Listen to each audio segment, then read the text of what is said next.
हाँ, नमस्कार भाइयों, कैसे हैं आप लोग। उम्मीद करता हूँ आप अच्छे होंगे। हम लोग एक श्रृंखला चला रहे थे यूपी ट्रिपल एससी पैट के लिए डीआई के संदर्भ में।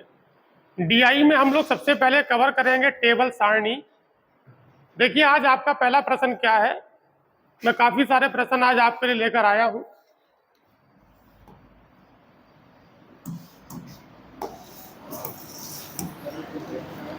देखिए पहला प्रश्न है कि किस अभ्यर्थी ने भूगोल और हिंदी में 3:5 के अनुपात में अंक प्राप्त किए हैं। आपको ये बताना है कि किस विद्यार्थी ने, सब्जेक्ट है आपका भूगोल और हिंदी। हमें यह देखना है कि भूगोल और हिंदी में, मतलब ये भूगोल है और ये आपका हिंदी है। आपके पास सबसे पहले हम सारणी के बारे में जान लेते हैं। 5 अभ्यर्थियों का 5 विषयों में प्राप्तांक नीचे की ओर है और किसी भी परीक्षा का जो अधिकतम पूर्णांक है, किसी भी सब्जेक्ट का जो अधिकतम पूर्णांक है वो 100 है।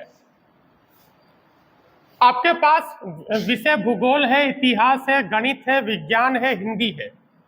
यहाँ पर ये लोगों के नाम है जो व्यक्ति अभ्यर्थी हैं, जैसे आपका ए हो गया, बी, सी, डी, ई। सारणी में 2 बातें हैं, एक तो व्यक्तियों के नाम, दूसरा उनके द्वारा चुने जाने वाले विषयों की संख्या। जैसे आपका भूगोल है, इतिहास है, गणित है, विज्ञान है, हिंदी है, और ये आपका कुल टोटल हो गया।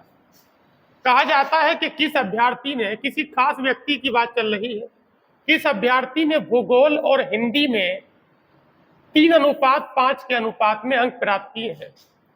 सबसे पहले हम एक ही बात कर लेते हैं। तो देखो, एक का जो भूगोल में है वो 35 है और एक का जो हिंदी में है वो 52 है। आपको पता है कि 35 और 52 का जब मैं अनुपात निकालूंगा तो 35 और 52 किसी भी संख्या से कैंसिल नहीं होंगे। 35 केवल 5 से कटता है और 7 से कटता है, ये 5 और 7 से नहीं कटता है, तो फिर ये वाला तो उत्तर हो नहीं सकता।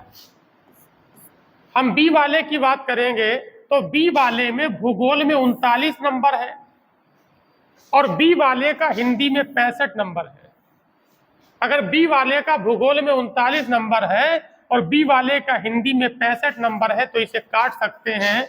ये 13 तिया 39 और ये 13 पंजे कितना होगा, 65। हम देख रहे हैं कि 13 तिया 39 और 13 पंजे 65, तो ये अनुपात हो जाता है 3:5। और हमसे यही कहा गया था कि जो आपको 3:5 बताना है ये कौन से व्यक्ति के लिए होगा, तो ये व्यक्ति बी के साथ हुआ है, जो कि आपका विकल्प दूसरा अर्थात बी उत्तर हो गया।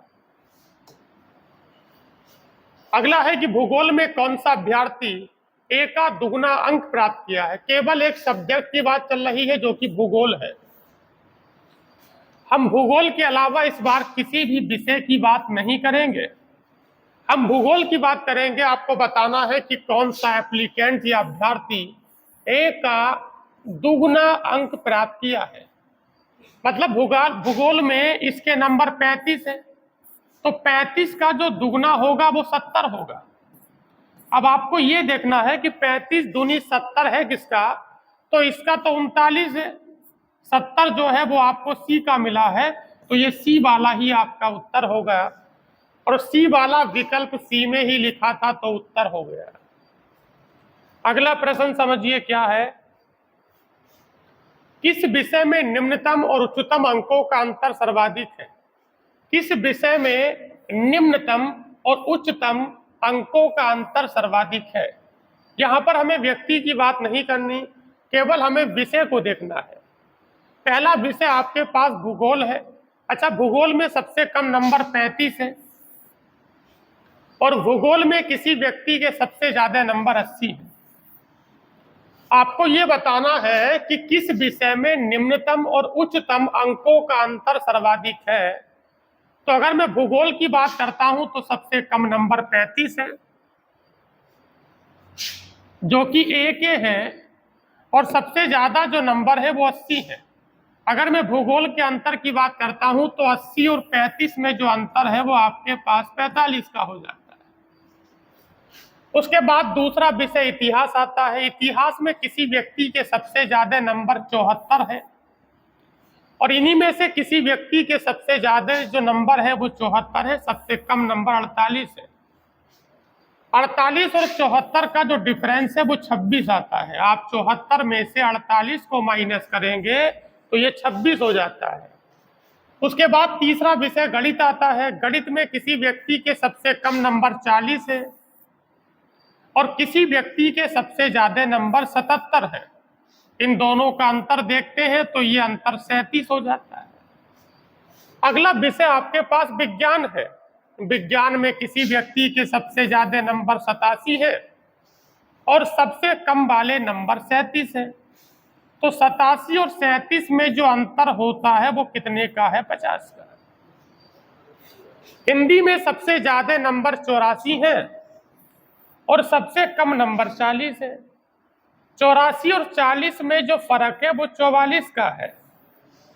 अब आपको ये बताना है कि संख्या यहाँ पे जो अंतर है वो 45 का अंतर है, यहाँ पे 26 का अंतर है, यहाँ पे 37 का अंतर है, यहाँ पे 50 का अंतर है, यहाँ पे 44 का अंतर है। अंतर 50 सबसे बड़ा है, 26 सबसे छोटा है। आपसे कहा है कि सर्वाधिक अंतर 50 है, तो 50 जो अंतर है वो विज्ञान का है। आपका जो आंसर है वो विज्ञान, जो कि डी हो जाता है। अगला देखिए क्या प्रश्न है।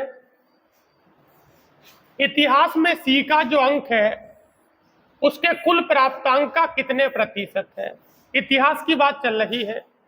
इतिहास और सी, हमें इतिहास के आगे देखना है और सी के नीचे देखना है। तो इतिहास के नंबर सी में 56 है और टोटल जो इसका पूर्णांक है वो आपको नीचे मिलेगा, जोड़ के 280 दिया गया है।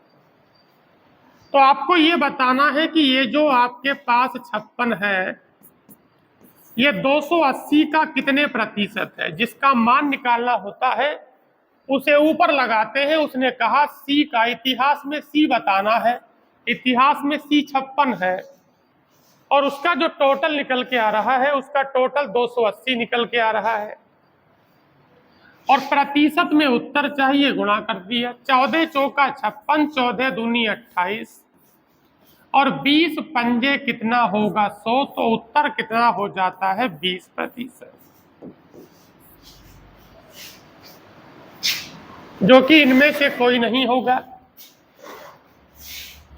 अगला प्रश्न देखिए।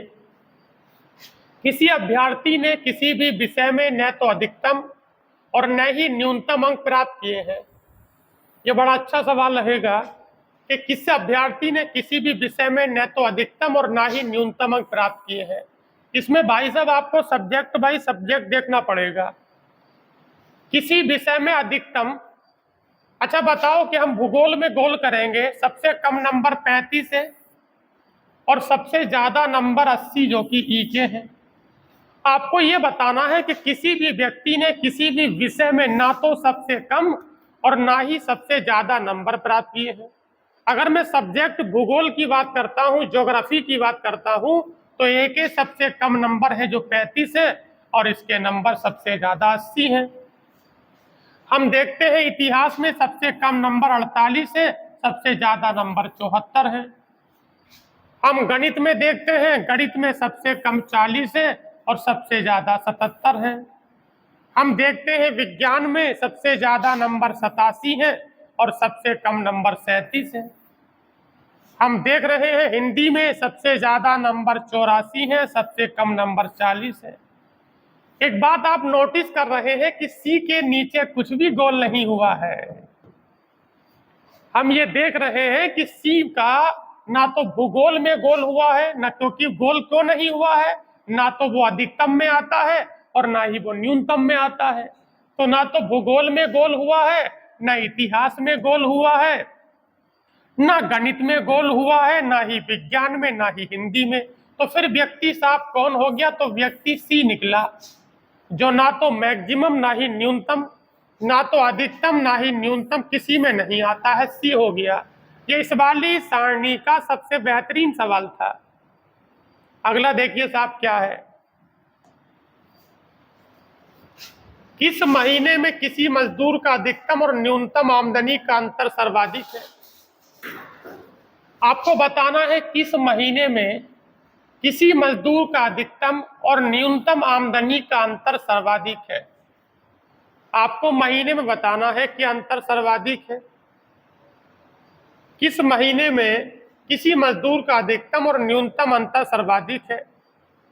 अच्छा मुझे बताइए कि अगर मैं बात करता हूं जनवरी के बारे में, तो जनवरी में जो सबसे कम है, क्या वो जब सबसे कम 620 है। जनवरी में किसी आदमी के द्वारा कमाए जाने वाला सबसे कम पैसा 620 है, और सबसे ज्यादा जो पैसा कमाया जाता है वो 860 है। 860 और 620 का अंतर करेंगे तो 860 में से 620 को घटाएंगे। जब 860 में से 620 को घटाते हैं तो ये अंतर 240 हो जाता है। समझ में आ रही है बात। हमारे पास जनवरी की हम बात करेंगे तो जनवरी का मान सबसे ज्यादा 860 है और सबसे कम 620 है। हम बात करेंगे फरवरी के बारे में, तो फरवरी का सबसे ज्यादा 1040 है और फरवरी का सबसे कम 780 है। जब आप 1040 और 780 का अंतर करेंगे तो ये अंतर 260 आता है। उसके बाद साहब मार्च का महीना देखते हैं। मार्च में सबसे बड़ी संख्या 980 है और सबसे छोटी संख्या 560 है। 980 और 560 में अंतर कितने का है, तो अंतर ये 420 का है। अप्रैल को देखते हैं। अप्रैल में सबसे बड़ी संख्या 1060 है और सबसे छोटी संख्या 800 है। अंतर 260 का हो गया। मई के महीने में चलते हैं। मई में जो आपके पास सबसे ज्यादा है वो 980 है और सबसे कम 460 है। अच्छा 980 और 460 का जो अंतर है वो कितना हो गया, ये 520 हो गया। 9 में से 4 गया 5, 8 में से 6 गया 2। अब हम देख रहे हैं कि जून की बात करेंगे तो जून का जो मान है वो आपके पास 1200 है और सबसे कम वाला 700 है, तो अंतर जो होगा वो 500 का होगा। अच्छा बताओ कि 240 इनका अंतर है, ये 260 है, ये 420, 260, 520 और 500। इनमें सबसे बड़ी संख्या कौन सी है, 520 है, जो कि ये 520 किसके लिए है, मई के लिए है। आपका डी वाला उत्तर हो गया है। मार्च के महीने में किस मजदूर की आमदनी 500 मजदूरों के औसत की आमदनी के लगभग बराबर है। मार्च के महीने में आपको केवल मार्च का महीना देखना है। ये मार्च का महीना है। मार्च के महीने में ये वाला मान ए का है, ये वाला बी का, ये सी का, ये डी का और ये ई का। कुल मिलाकर जो आपके पास मार्च के महीने का टोटल है वो 3980 है। हमें औसत बताना है। औसत बराबर पदों का कुल योग बटे पदों की संख्या। इन सभी का टोटल नीचे ये 3980 लिखा है। 3980 में कितने लोग शामिल हैं, तो औसत बराबर पदों का योग बटे पदों की संख्या। ये 5 लोग शामिल हैं तो 5 सत्ते कितना है, 35।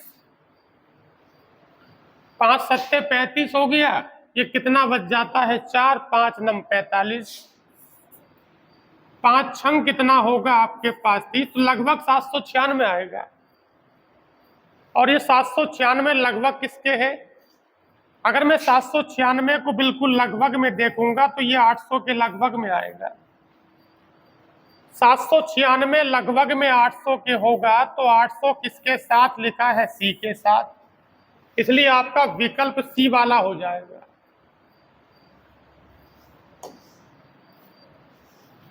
अप्रैल के महीने में मजदूर ई का आमदनी सी की आमदनी का लगभग कितना है। अप्रैल के महीने की खास बात चल रही है, बाकी सारणी से मतलब नहीं है। हम अप्रैल की बात कर रहे हैं तो कहा जाता है कि अप्रैल के महीने में मजदूर ई, अप्रैल की अगर बात करेंगे तो ई का जो मान है वो सी के मान का तो नीचे लगा दिया। अप्रैल में ई को ऊपर लगा रहे हैं और सी को नीचे लगा रहे हैं, प्रतिशत में उत्तर है, गुणा 100 कर दिया। अप्रैल में साहब ई कितना है, तो अप्रैल में अगर ई की बात करेंगे तो 1000 है। और अप्रैल में सी कितना है, तो अप्रैल में सी 910 है। 1000 बटे 910 गुना कितना होगा 100। जीरो से जीरो काट रहे हैं तो ये 1000 बटे कितना होगा 910। लगभग जो आएगा वो कितना आएगा, लगभग में बूझा गया है। लगभग कितना प्रतिशत है, ऊपर वाली संख्या 910 होती, ऊपर वाली संख्या जीरो कट चुका ना इससे, ऊपर वाली संख्या अगर 910 होती तो ये 100 हो जाता, लेकिन 910 से बड़ी है तो लगभग 110 आएगा। बाकी आप इसे भाग लगा ले। अगला देखिए क्या प्रश्न है, किस महीने में पिछले महीने की अपेक्षा मजदूर एक ही अपनी आमदनी का उच्चतम प्रतिशत वृद्धि दर्शाता है। आपको साफ सिर में एक ही बात करनी है, आपको फरवरी में वृद्धि आपको बतानी है किस महीने में पिछले महीने की अपेक्षा मजदूर एक ही आमदनी का उच्चतम प्रतिशत वृद्धि दर्शाता है। सबसे पहले फरवरी को देखते हैं, तो फरवरी का जो मान है वो 850 है और जो कि 740 था। ये 740 से अगर 850 हुआ है तो कितने की वृद्धि है, 740 से अगर 850 हुआ है तो वृद्धि 110 की है। बात आती है कि फरवरी में कितने प्रतिशत का वृद्धि है, तो फरवरी में 850 हुआ है तो 110 की वृद्धि है, जो कि 740 में हो रही है। इसे आप फ्रैक्शन में ही रहने देंगे। वृद्धि जो हो गई वो 11/74 की फरवरी में हो गई। फरवरी के बाद साहब महीना मार्च का आता है, तो मार्च के महीने में तो कमी हुई है, इसे काट देते हैं। हम देखते हैं कि फरवरी में इसका मान 850 है और मार्च में 560 है, तो कमी हो गई। अब मार्च तो खत्म हो गया, मार्च के बाद अप्रैल आता है। अच्छा, मार्च के बाद अप्रैल आता है तो अप्रैल का जो मान है वो 800 है, 560 से कितना ऊपर है, तो 560 से 240 ऊपर है, तो 240 बटे 240 अपॉन में कितना होगा 560। इसे थोड़ा सा हल करते हैं तो ये 0 से 0, 8 तिया 24, 8 तिया 24 और 8 सत्ते 56। अप्रैल का मान 3/7 है। अप्रैल के बाद मई में आते हैं तो फिर कमी होगी, चलो फिर बच गए, तो मई का काम भी खत्म हो गया। मामला जो है जब फरवरी और अप्रैल में है, फरवरी में वृद्धि देखी जाती है, अप्रैल में देखी जाती है, लेकिन समस्या यह है साहब कि एक ऑप्शन इनमें से कोई नहीं भी है। इसका मतलब है कि मुझे जून वाले को भी चेक करना होगा, कहीं ऐसा तो नहीं कि जून में सबसे ज्यादा निकले। तो कहने का मतलब ये 460 से अगर ये 240 है तो वृद्धि जो हो रही है वो 240 की हो रही है। 460 से 700 हो गया, वृद्धि 240 की हो रही है और किसमें हो रही है 460 में। इसे प्रतिशत में नहीं बदलेंगे, वृद्धि को फ्रैक्शन में ही रखते हैं। जिस फ्रैक्शन का मान बड़ा होगा उस प्रतिशत वृद्धि का मान बड़ा हो जाएगा। इसे हल करके देखा तो ये 11/74 फरवरी है, यहां लिख लेता हूं।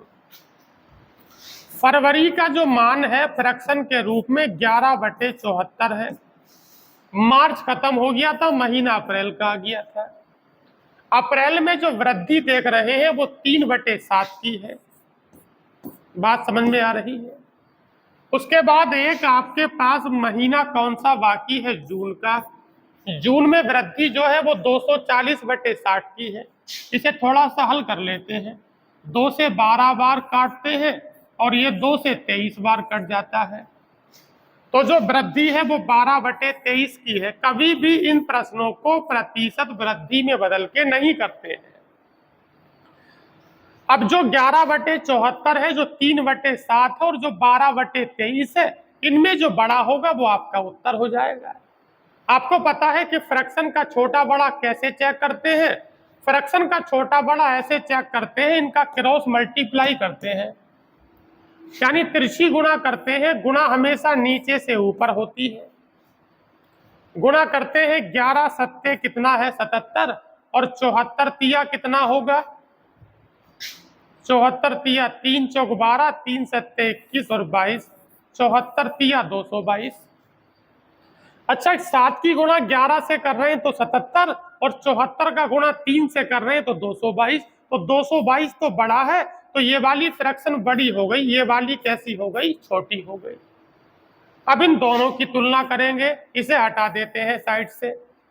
आप गुणा करेंगे तो 23 तिया 69 और 12 सत्ते 84। इसका मतलब अप्रैल का 69 है, जून का 84 है, तो जून सबसे बड़ा हो गया, जो कि विकल्प में नहीं था, तो इनमें से कोई नहीं। अगर ये इनमें से कोई नहीं वाला विकल्प नहीं होता तो वो चारों में ही मालूम कर रहा है। अब इनमें से कोई नहीं है तो वो सबको समेट रहा है, मतलब वो 5 महीनों की बात कर रहा है। किस मजदूर की आमदनी प्रत्येक महीने में बढ़ रही है? किस मजदूर की आमदनी हर महीने में बढ़ रही है? पहले ए को देख लेते हैं। सबसे पहले हम ए को देखते हैं कि ए की आमदनी हर महीने बढ़ी है या नहीं बढ़ी है। ए का मान 740 से 850, चलो साहब बढ़ा है, लेकिन 850 से 560 हो गया तो घट गया। सॉरी, हमें यह बताना है कि हर कौन से महीने बढ़ी है। तो साहब जब मार्च में कम हो गई तो ये हमारे सवाल का उत्तर नहीं हो सकता। अब मैं बी को देखता हूं, 690 से 790, चलो ठीक है, लेकिन 790 से 760 तो ये तो गलत हो गया। 620 से 780 बिल्कुल बढ़ी है, 780 से 800 ये भी बढ़ा है, 800 से 910, 900 से ये, कुल मिलाकर लगातार वृद्धि हो रही। जब लगातार वृद्धि हो रही है तो बस यही उत्तर आपको देना था, जो कि उत्तर आपका सी हो गया। अब देखिए नई सारणी क्या है। किसी कंपनी के द्वारा विभिन्न वर्षों में 5 प्रकार की कारों का उत्पादन, वर्ष 1993, 94, 95, 96, 97। कारों के प्रकार हैं ए, बी, सी, डी और ई। इस बार टोटल ये वाला दे दिया, मतलब इस सबको जोड़ेंगे तो 73 आएगा। बिल्कुल ठीक है, इस सबको जोड़ेंगे तो 73 आएगा।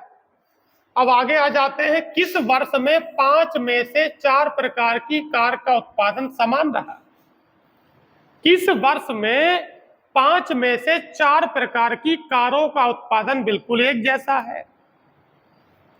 1993 को देख रहे हैं तो इसमें 2 कारों का एक जैसा है और बाकी सब कारों का अलग अलग है। वो 73 तो हालांकि टोटल है, तो 2 तरह की कारों का एक जैसा है, बाकी सब तरह की कारों का अलग अलग है।